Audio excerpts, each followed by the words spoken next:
to tape from the mountains of West Virginia.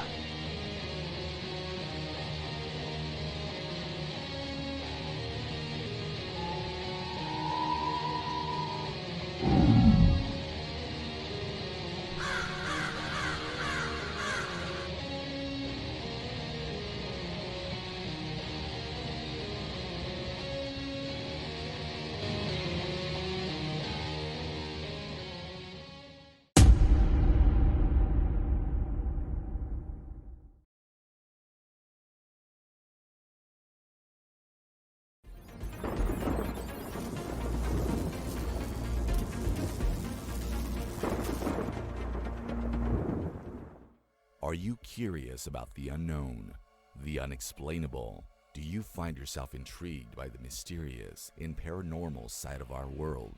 Join us on an adventure into the world of inexplicable discoveries and investigations that may someday give us a final answer as to what may be behind the veil of reality. Then it's time to turn your pods up, because we're live to tape from the mountains of West Virginia. It's time once again for Let's Find Out with co-host Diego. The universe is waiting for you. Live to tape from the mountains of West Virginia. It's another episode of Let's Find Out with co-host Diego. Thank you for taking this journey with me. On this episode of Let's Find Out, it has been reported that at least 10,000 UFO sightings are reported each year. Why are they visiting us so often? Our guests have decades of research and study in ancient history, UFOlogy, and human evolution. Their latest book, Who They Are and What They're Up To, will attempt to answer all the most important questions about UFOs, such as where do they come from, what do they want, why are they abducting people, why do they have human hybrid breeding programs, all this plus more. Please welcome to Let's Find Out our new friends, authors, and UFO witnesses, Leslie and Stephen Shaw. My friends, welcome to Let's Find Out. I've been looking forward to this interview for weeks now. Thank you for being here. Thank you, Diego. You're welcome. Yeah, and interesting enough, I was just reading the bio right before y'all came on the show, and something in there, it's kind of funny. You both consider yourselves armchair ufologists, but as I keep reading on about it and read more about the book, that seems to be a little bit of an understatement because both of you are UFO witnesses. So before we get into the book, could you walk us through this part of your story? I mean, I know it's a lot of years of it, but could you go back and see when did this first start? Well, for me, the first unusual things had to do with my family.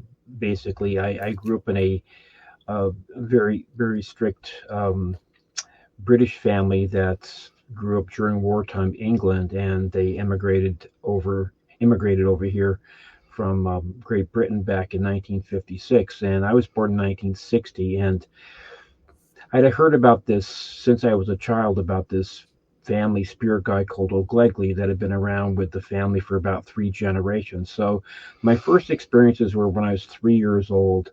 I would wake up about maybe 3 or 4 o'clock in the morning, and there would be this playful little being that would be jumping on my chest. I wouldn't necessarily be able to see it, but that was my first memory. It was not malevolent at all. It was just playful. And then next thing I can remember clearly was when I was 9 years old, I was sleeping in a bunk bed with my brother, who's 6 years younger than me. I was on the top bunk, and I heard these unusual noises going on in the living room of the house. And I got out of the bunk bed, and I was walking down the hallway, and they didn't sound normal. It wasn't a dog, wasn't a human. It was, and my heart was pounding, and I was scared, and I wasn't sure what I was going to see. And the next thing I remember, a couple hours later, I'm back in my bunk bed, somehow put back in my bunk bed, and I somehow went back to sleep. Now, fast forward until I was around about 18. This was January of 1979. A lot of strange things have been happening. Yeah, they had a cluster of bizarre things happen day after day. But the most bizarre one that I still do not have an answer for, I was sleeping on the couch in the living room because I actually was scared to sleep in my room because of things that were happening. And I woke up about 5:30. It was dark because it was January, and I looked at my piano because I'm a pianist and an accordionist. I thought about what I was going to play that day, and I listened to the little fountain in the other room. And I said, it's too early to get up. But I was awake, and this being from behind me, about 30 feet behind, which came from the front door, came through the front door and was blue-white, tall and skinny, maybe between 6 and 7 feet. The whole room filled up with this intense blue-white light, and within about 2 seconds, it traversed 30 feet, stopped by my right side. I felt it bend down and whispered into my right ear, "Hi, Steve." It was not in my head. It was definitely in my ear. And the whole right side of my body was like you literally took a knife all the way down the side of my body, down the middle. And I could not move the right side of my body. And I couldn't blink or do anything. And I thought, oh, this is the family spirit guide I'm going to see that other people had seen. And I was both excited but also scared at the same time. And then that's when it gets fuzzy. The encounter lasted for maybe, I don't know, 10 or 15 seconds, and then it went back out the way it came in. And to this day, I can't remember whether I got up and told my dad right away. There's a disconnect there. But the funny thing is that about 6 hours later, about 11:30, my dad and I, because we were cabinet makers, we decided we want to get some lunch. So I said, I'll go down to Jack in the Box. So I reached into my right-hand side pocket because I was still wearing the clothes from the night before because, we're bachelors living together with my sister. And I pulled out all these coins, just regular American coins, to see what money I had. And all the coins were magnetized. Swear to God, I could pick up the coins with the other coins. They were all magnetic. And my dad said, being, a very, sober-minded, British guy who grew up in the war, said, in a cabinet maker, says, that's not possible.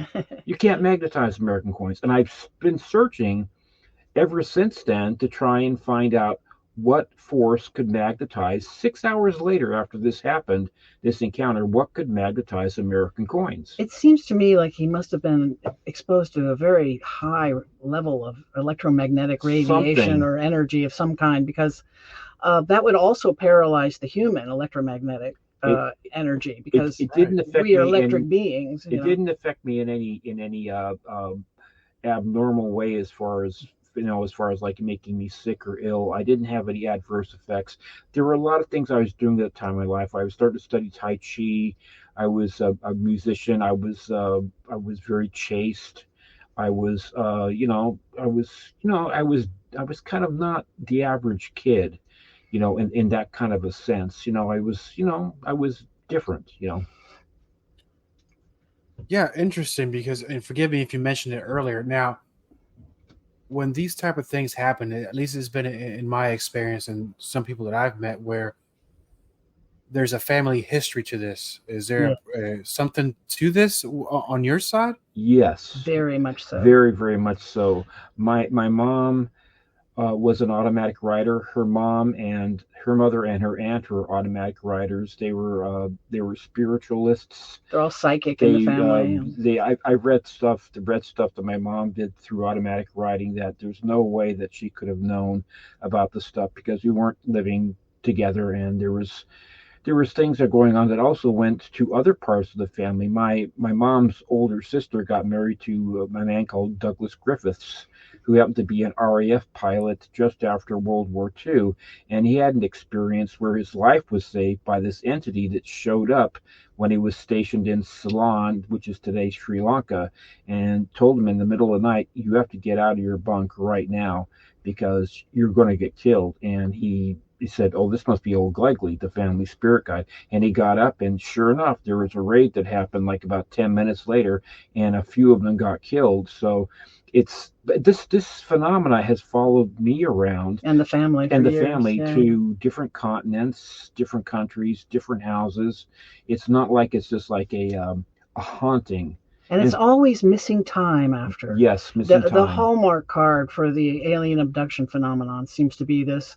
And then I woke up 6 hours later in my bed, or I woke up 3 hours later in my bed. My dad, the night after I had the thing that happened with the coins, he was waking about 3 o'clock in the morning, and he looked down the hallway from his bedroom, and he saw this intense blue-white light that was coming out of my bedroom door, and he was going to get up, said, "What the heck is that?"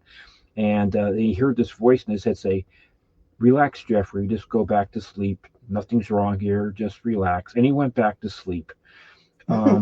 Going back before the coins incident, the reason why I didn't want to sleep in my room is because I was again sleeping in the bunk bed, but this time on the bottom of the bunk bed, and I was wakened by this whoosh, whoosh, whoosh sound. Whizzing sound. And I thought, well, that's strange. And I looked down the hallway because there was always a kitchen light on. And I said, oh, it was just something, I don't know, whatever it was. So I turned over my left side, and then the bed started to shake, like somebody was pushing it from the base of the bed, 2 distinct pushes. And I thought, well, maybe I'm just imagining. So I try to go back to sleep again, and then it gets to be 2 pushes, but a little stronger. And I thought, maybe it's a bit of an earthquake. And then the third time was a lot more intense. And then I got 3 distinct tappings on my right shoulder, bang, bang, bang, like somebody's tapping me with an index finger. And at this point, I'm both terrified, and I'm also thinking, God, I just want to see whatever this is. And I rolled over and I said, what? And whatever it was decided not to show itself. But these things, there's nothing there, right? There's nothing there. My dad and my sister and I were all experiencing things all together or separately, and it was just a really, really strange time. And his brother told me an incident in his youth. He said he saw a gray alien in his room, and then he blacked out immediately. And then another time he described he heard a sound in bed, and under the bed, and he thought it was a cat, and he reached down to pet the cat. And instead of feeling a cat, something grabbed his arm, like a hand grabbed his arm. And then once again, blacked out, gone. And 6 hours later, wakes up in bed. 3 hours, wakes up in bed. Also, one time he saw 2 distinct bright white UFOs outside of his window. And this was in the when he was about 16 years of age. This is at the house that my dad and I built, also with my brother too. What we built with our bare hands. And he reported orbs, orbs going up and down his deck. Yeah, that another house that he had partially built. And one went right through his body, a red orb, and left a mark on the back of his neck. And unfortunately, I saw it. My brother was a very intelligent guy. He taught college calculus for fun, but he was a draftsman. And I think that he just got so overwhelmed with, he started having sleep disturbance where he couldn't sleep properly, and he started getting very paranoid. As a child, he would sleep in his bed in a closet because of the little men he was afraid of. Yeah. Anyway, so on his 51st birthday, this is like 2.5 months after my dad had died from cancer. My dad was my best friend. My dad and I were very close, but my brother really couldn't handle it, and he was taking care of my mom, who was very sick. And on his 51st birthday, he killed both his cats. He took a shotgun to my mom, blew her head off, and then he blew his head off. It's just he became so he just couldn't deal with life anymore. He was putting up surveillance cameras, and he became very paranoid later in life. And we think a lot of it might have to do with this early phenomenon. People do not survive the abduction phenomenon unscathed. That it makes it's a traumatic experience that I think affected him his whole life. He became kind of like a miser and a recluse, and he moved way out into the woods at one point before moving back in with your folks eventually. When he was a child, he spent like about 3 years sleeping in the closet because he was afraid of the little men that would visit him, in the middle of the night. And it was, I was a kid myself at the time, so I wasn't going to, try and get my brother to sleep back in the bed, but he just said he wanted to sleep in the closet because he was afraid. So, such a heartbreaking story, and I'm sorry to hear this, but and not to draw the book in yet, but have you been able to find out what it is they want with you and your family up to this point? Yes, they take genetic material from the people they take. They're after sperm, eggs, blood. They take genetic material from the people they take. It's almost an entirely it's a strange phenomenon. When we started researching it, the general belief was that they were just taking people because they were curious about us, or it was some scientific curiosity of some kind. But as we looked into the phenomenon, it's really not what's happening. They tend to take people in families. They start with, and it's almost entirely a Caucasian phenomenon, about 95%. It's a lot higher than you'd think. Yeah, and so and we don't make up that percentage of the population, certainly. We make up 16% of the world's population. What's the reason that they're concentrating on Caucasians specifically? And we think it's because they're close relatives of ours. They're not. We don't believe they're from distant star systems. We think they're close relatives to the human race, and have been among us for thousands of years. We also believe, too, at a certain point, maybe about 300,000 years ago, that the human Homo sapiens sapiens did have some help. Like some uplifting done to our genetic code, specifically found in our speech centers. Like it's almost like an add-on to the genetic genome. It's very strange looking. It's the Broca's brain center that Carl Sagan talked about in his books.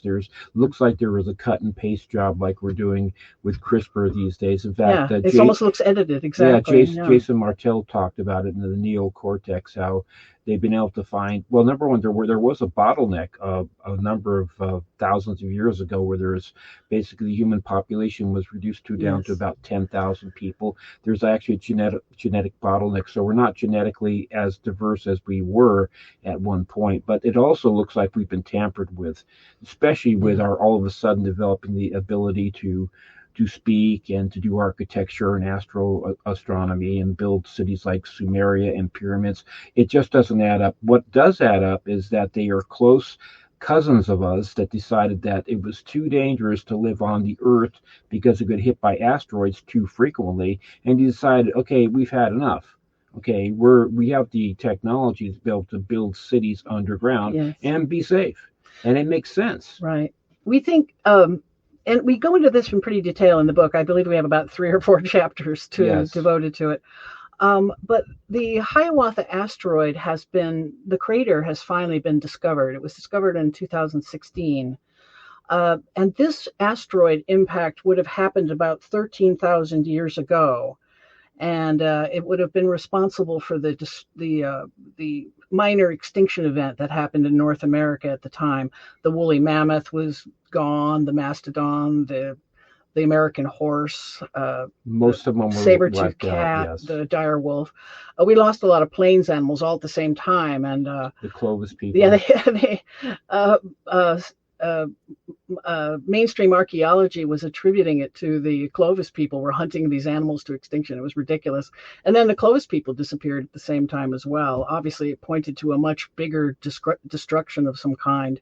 And nanodiamonds were discovered in the soil of that time period, 13,000 years ago. And nanodiamonds form in no other way except celestial impacts. They form when a meteor or an asteroid comes to our atmosphere and brings dust with it.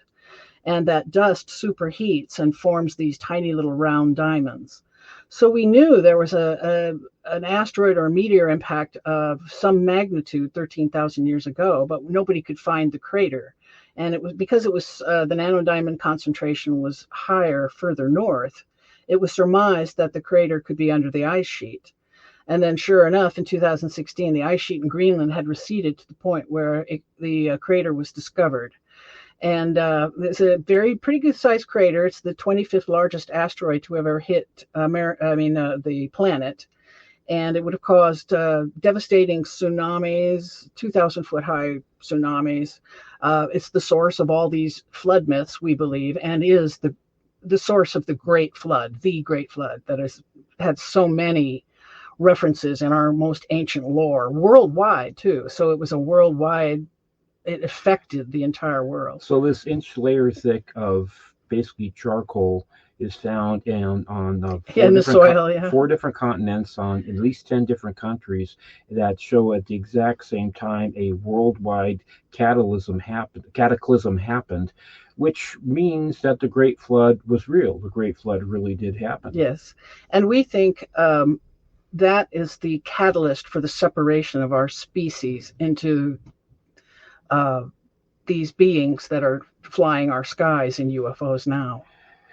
It also too points to the fact that you read in the Bible and the Mahabharata and different texts that all around the world people had forewarning. It was either you build an ark, go underground, go to the highest points. There was foreknowledge and forewarning. Yeah. So that means that had to be advanced knowledge and advanced, astronomy. Maybe not the technology to be able to take out an asteroid, right, or whatnot, or maybe they really wanted it to happen. We don't know, but we just know that it did. In other words, we had the dead body. We just needed to find what the murder weapon was. So now we have the dead body and the murder weapon. And they both point to 13,000 years ago. When our race question. separated into multiple groups, multiple schisms, some of whom kept their technology, where the vast majority of us that were on the surface were just screwed. They just our population was supposed to, the bottleneck Stephen referred to. 10,000. We may have come down to as many as only 10,000 living individuals on the planet, from which our entire population has since regenerated.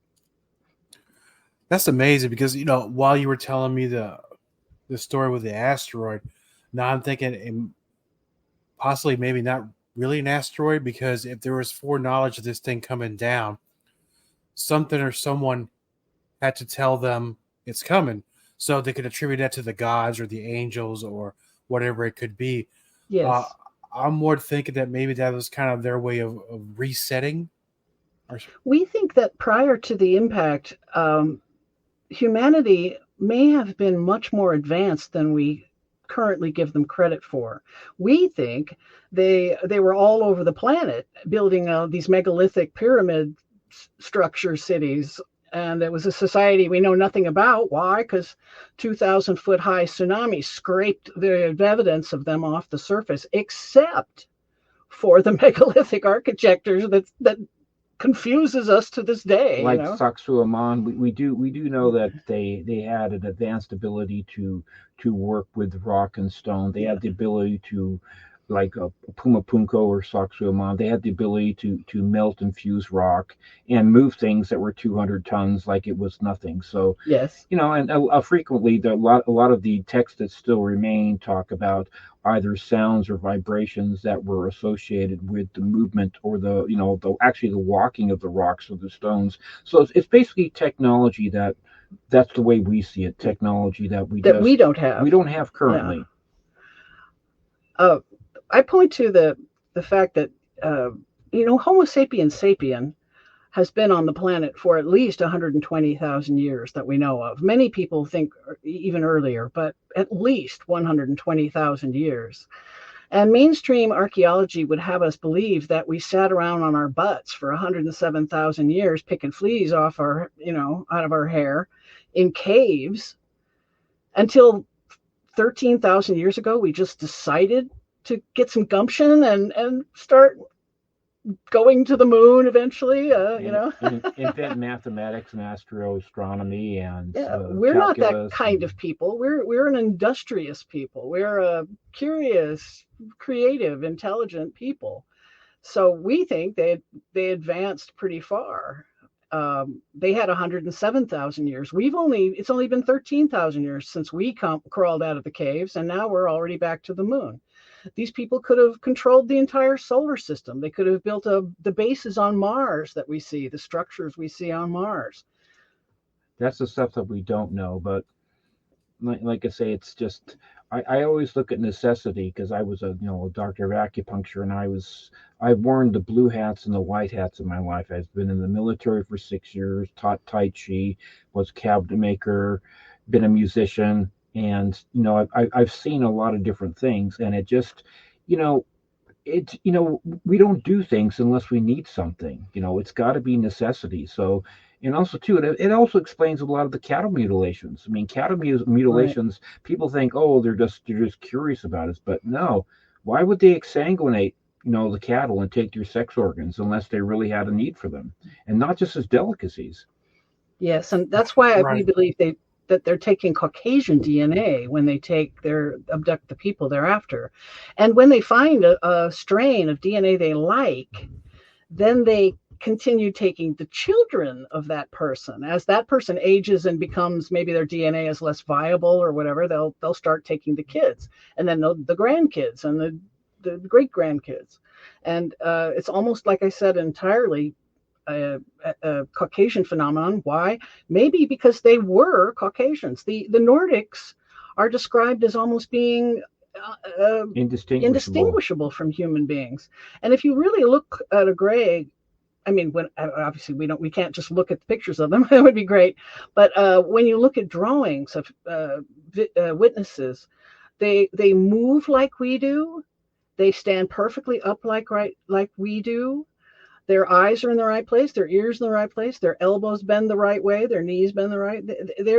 To me, they have the same. If they're moving like we do, they must have the same musculature. They're closer in relation to us than our closest neighbor on the planet, the bonobo chimp. The bonobo chimp, it still works, or it still walks partially on its knuckles, and it's only like I think a 1% or 1.5% difference genetically than we are. And look at the difference in our skeletal structures. Their arms are still twice as long as their legs, practically, and they don't walk comfortably on two legs. They're capable of it, but obviously they're still, when they flee, they're still a four-legged animal, and they still run for the trees to escape predators. And it's interesting you bring the whole thing, because as far as I say, they're extrapolating some sort of DNA from humans or whatever it is, which brings me to the question. Well, it's a lot to open up. I'll say that perhaps the reason they're doing these experiments, in my opinion, they're not really here to benefit humankind, but they're here to benefit themselves for some reason. That's what we believe too. Exactly, necessity. Yeah, I don't see what it is about why they want to help us, because when humans get to a point where their technology is so advanced, they usually use it for nefarious reasons. Maybe we might be some sort of danger to them if we get too advanced. Maybe that's why they reset us every so often. But which brings me to the whole point of hybrids, because if they're experimenting with, we're talking about cattle mutilations, we're talking about experiments on humans, something has to come out of these experiments. Yes. The hybrid races that they're breeding. We think it's an attempt at reintegration with us, or possibly control of us. They're not happy in that they are very worried about our nuclear power weapons, our nuclear weapons. The UFOs hover around nuclear bases all the time. There's the Malmstrom incident where they sent a UFO to deactivate 10 of our nuclear weapons. And the military maneuvers. Did you happen to watch the disclosure hearings this last summer in Congress with David Grush and Graves and Fravor? They testified in front of Congress. Two of them were pilots, and their testimony, it was Graves, I believe, said that whenever our Navy or military go out on operations, they are dogged by these things. They are followed by these UFOs that we see in the Tic Tac and the Go Fast and Gimbal videos. These were the pilots that took these videos, or were their friends in the same squadron took those videos. And his testimony is that they're constantly watching us. We did not de-escalate our nuclear capabilities like they wanted us to. We cooperate, our government cooperates with them in the abduction phenomenon, not keeping that quiet, and keeping their knowledge of the incidents quiet, secret, hidden from us. Yeah, there are too many strange things. Like during World War II, both sides, the Japanese, the Germans, and the U.S. and the Brits were all seeing Foo Fighters. That are basically these orbs that would chase and Following both follow the sides, yeah. planes, and there are other strange things that happened right after World War II. Then within a very short period of time, now the phenomena of the Men in Black started to occur. There's just too many strange things. The UFOs that for 2 weekends in a row hovered over the Capitol. They in actually did Washington, a buzz over the Capitol. And then Operation High Jump down to Antarctica in 1947. That was a huge military operation, and there's just too many things that are just. There's not all coincidence. There's actually a reason for it. And we think that there's a buzz in the UFO community that at some time Eisenhower met with two gray, or Nordic aliens. There was supposed to be a meeting at I think Holloman Airfield. And according to our research, at this meeting, we agreed to keep the secret of the aliens. Actually, I consider them cousins, but we call them intraterrestrials instead of extraterrestrials. Yes, because they have a lot of underground bases right here on Earth, and wherever else they might have bases in the solar system. They really certainly have bases here on Earth and under the ice sheet in Antarctica, we believe. And they're more comfortable underground. We think that they may have taken refuge underground originally when the asteroid was about to slam. In our book, we have a whole chapter devoted to half a chapter devoted to just how many of the asteroid and meteor impacts have happened, and they happen a lot more frequently than people realize. It's not an uncommon occurrence. So they may have just decided once down there to stay, because they may have created what we think all of these arcs deep underground to survive the impact of the asteroid. And then after the asteroid, the layer of soil laid down right after the impact shows 1,100 years of drastic climate upheavals where they wouldn't have been able to grow crops. And I think that's why we all turned back into cavemen and hunter-gatherers, essentially. Another mini ice age. We were coming out of an ice age, and because of the impact, we went back into a mini ice age about 1,100 years long. Mm-hmm. It's like it reversed. It turned around. That was the strangest thing about the theories, is we were moving along out of an ice age, and then suddenly reversed for 1,100 years and went right back into the ice age and then back out again slowly. But a lot of us surmised that it had to be an asteroid impact. And then when the nanodiamonds were discovered, that was the smoking gun and proof. But still, you can have the smoking gun and mainstream archaeology or mainstream academia will shout about it for 2 decades before they'll come to any a lot of people still believe consensus. A lot of people still believe the pyramids were built with logs, or they were tombs. Yeah, they're tombs. Yeah, they're not tombs. I'd like to state that for the record. The Egyptian pyramids are not tombs. They're not tombs. They never were. No, and it's interesting. So, with all these great facts and testimonies in your book, one of the things with me is a lot of folks, I think that we're over the whole Area 51 at this point. What other smoking guns, and I know you talked about one, can we go to for reference? Because I think that's pretty much the whole Area 51 thing has pretty much been done to death. What else can we go with? I'm sorry, I don't quite understand the question. Do you still? Sure. Other things that we either found or that we might want to share. Correct, because the thing is that whole thing has been so popular for so long that I think it's lost its luster, and I think people need something new they can learn from. Well, we're pretty new as far as we're not these are not mainstream UFO theories. That's one of the things we discovered when we were doing our research, is that the UFO theories, were not aligning with what facts we had, what few facts we had. The abduction phenomenon was just one thing. The theory that these creatures are coming here from a distant star system 10,000 times a year, and we're also discovering from the hearings that we thought that reporting might be about 20%, 25%. Really, we're discovering from these hearings that UFO reporting of incidents is only at about 5%. So if there are 10,000 reports a year, that means there may be as many as 200,000 real incidents or witness testimony that could have been had. It's just that people don't report.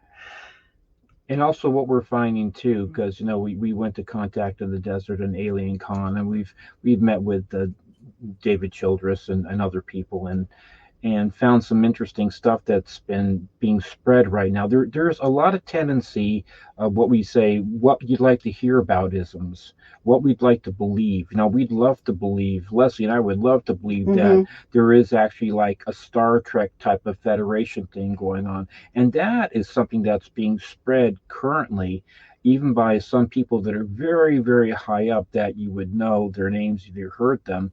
And it's like, for instance, supposedly for the past 20 years, according to one guy who disclosed this information to a lady that everybody knows, that we have been traveling to up to 26 different solar systems on 4 different starships made by aliens, that they're the tall whites and the Nordics and the reptilians, and 2 of the spaceships just happen to be named after 2 of the original members of Majestic 12.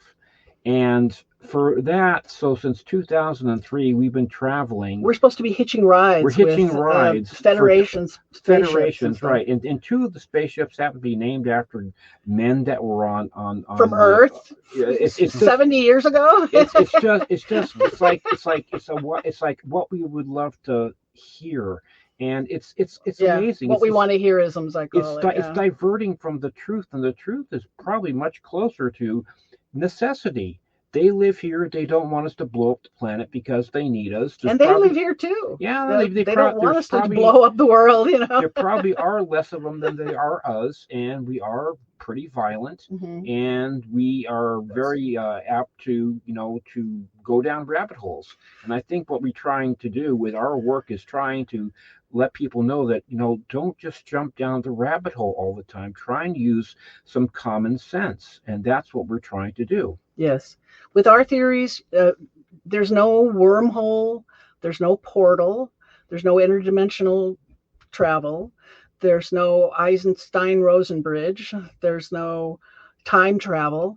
It's just bare bones. They're here. They've been living here for thousands of years. They have more technology than us because it didn't all get destroyed and didn't get thrown back into the Stone Age like everybody or poor schmucks on the surface. And even if you read in the Bible and other texts like in Ezekiel, they talk about these beings. They talk about the gods coming down in fiery craft, like the Chinese, the fiery dragons. They're talking about rocket technology, good old fashioned rocketry. And we know now that they've switched to nuclear power, because when people get too close to UFOs these days, they're getting like electromagnetic or radiation burns. And the government has confessed to this in their more recent reports that they've disclosed to us. Also, that there really is a missing fetus phenomenon going on. The government has confessed to that as well in one of their more recent reports. And tracking devices that have been retrieved from people. That's also more evidence too. Is they pull out these little tiny tracking beads that they put under their skins, and we think that I've had one ufologist show me a petri dish full of about 20 of them that they've been pulling out of people. And it's so interesting. We saw this one show about it. This guy put a radio receiver right next to this guy who had a bead in his leg, right? He put it right next to the bead, and it was giving off a like 1.6 hertz kind of. It was milliamps. It was milliamps. It was very high milliamps, and then once it was removed. But then they removed it, and it came out of a different signal afterwards. Basically, stopped broadcasting. It knows it's been turned. It knows it's been turned out or taken out, and so it says, "I've been taken out." I'm no good anymore. I think. Yeah. So yeah, we really want to spread the word as far as like, let's look at it more from a common sense thing, and not just that they're basically insectoids. And I've even went to like one thing where one guy was talking about was thinking about there's a planet of what was it? It was like leopard people, and they have all these cute drawings of all these different things. It's like no, you're going this. No. It doesn't add up. We think they like to play space aliens so that we keep looking up for them instead of down, where we think they're hiding in underground bases. Yeah, underground they want us looking up instead of looking underneath our feet, because people don't like to. As far as I'm concerned, I wouldn't want to have to know that there were people more intelligent or more advanced that were living right underneath my floorboards. That would scare the crap out of me. No, yeah, I mean, it's the whole thing is a red herring that, look over here while the work is being done on this side. Right. So before we go, and let me ask you this: for those who have had experience with UFOs, who think they've had missing time or they're being tracked or have had a family history of this, what would be the best resource for them to go to? Because my number one thing is I would not go to law enforcement or anyone in the government to tell them these stories. So what would be the best resources for them? Well, certainly our book would be a good start, we believe. We had. And there's that Abrams, whatever. I mean, the guy who's done all the. Professor Jacobs. Yeah. On the abduction phenomenon, most of our source information comes from Professor David M. Jacobs, who's actually a professor at I think it's Temple University for many years. I believe he's retired from teaching now, but he had a UFO course for 25 years at the college. And he has done upwards of about 10,000 alien abduction regressions. So the vast majority of our data was pulled from his research, and we would recommend reading anything he's as far as published. that one subject is concerned. Yes. And then Mark Carlotto, he's done some fascinating work. He's written about 4 books on the alignment of ancient structures, how they used to align to ancient structures. These people building these megalithic structures all over the world, they always aligned them to the cardinal points, almost, and right on to where it's to the micron. But some of the more the temples, he started realizing that they were no longer aligning with the cardinal points any longer. But once he adjusted for where about the lithospheric shift, where the pole changes position, Hapgood's work. These lithospheric shifts happen sometimes where the pole changes position, but as soon as you line up the cardinal points to where the poles used to be, they align perfectly again. But the trouble is that pole hasn't been in that position since 12,000 years, maybe, or 50,000 years ago. One thing, as being an amateur geologist, one thing that I want to interject here that a lot of people don't know is lava is one of the giveaways. Whenever lava is being and magma is being laid down, as it hardens, the ferrites and the quartz and the slightly magnetic or the highly magnetic elements of lava, they will naturally align directly to the current magnetic North Pole. So when you figure out when the lava was laid down, all those particles are pointing directly towards the magnetic north. So you can also cross-reference where the megalithic structures are absolutely pointing. Let's say Hudson Bay was the So Carlotto would be a fascinating read. All of the Mexican Teotihuacan and all of the Mexican pyramid structure sites, they all align to when the pole was in the East Hudson Bay about 12,000 years ago. We think the actual asteroid impact may have caused a lithospheric shift, and that's why the 2 time periods roughly align. And then some of the older temples point to when the pole was in the Bering Sea, and that would be 50,000 years ago. In other words, some of these sites, whether the current structure on top of the site is newer or not, but the ancient platforms, the ancient sites where they were originally laid down, were many, many thousands of years older than we think, than mainstream archaeology thinks, I should say. We believe that Carlotta's work points to a civilization that's much, much, much older and has been building cities all over the world that we know almost nothing about. Human history only goes back 13,000 years. None of our history goes back farther than that, hardly at all, except Sumerian tablets, and that's about it. Otherwise, we know almost nothing. It's like a wall of where the knowledge stopped. A wall of ignorance. Yeah, and we think it was a 2,000-foot high tsunami that caused it. Wow, so many great facts in your book, who they are and what they're up to. For the listeners of Let's Find Out, they want to know more about your books and more about what your experiences have been throughout your life. How can they contact you, and where can they find out more? Well, we're on Instagram and Facebook at leslie.shaw.author. And we have a website, whotheyarebook.com. And our book is on both Amazon and Ingram. For bookstores prefer Ingram, I guess, and regular folks prefer Amazon. And it's in paperback and also on ebook. Ebook, yeah, too. Mm-hmm. Great. I'll definitely put a link to your sites on the show's description, because I think it's a very important book to read. And I believe that your research is something that even the beginner or an experienced person into UFOlogy is a must read. Thank you so much. Thank you very much. This has been another excellent episode of Let's Find Out with co-host Diego. Please check us out on Spotify and Pandora, also on our social media pages, YouTube, and we're also on Rumble. Thank you for taking this journey with me. Until next time, my friends.